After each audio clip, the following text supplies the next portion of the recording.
naturalista culturale perché hanno l'idea che si assomigliano un po' ai nostri. Faccia sai che fa un tema di tutti gli uomini politici, no? di Corsica.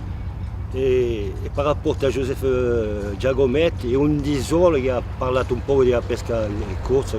Come dicevo, l'assemblea dei corsi può fare qualcosa per la pesca corsa. Bon, ci è mica stato aiutato un po' assai, ci sbruggiamo come noi vogliamo.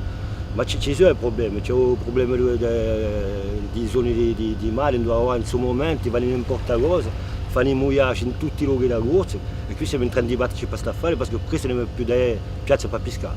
Temo un progetto di riserva, spero che porterà qualcosa di bene a tutti i pescatori della corsa perché è un progetto che può permettere di sviluppare la pesca, perché sapendo che quando c'è una riserva due canti di sanguinari, un canto dove è assai pisciaggio, preservando questa zona di pesca, più tardi ci ritroveremo per rapporto alla produzione.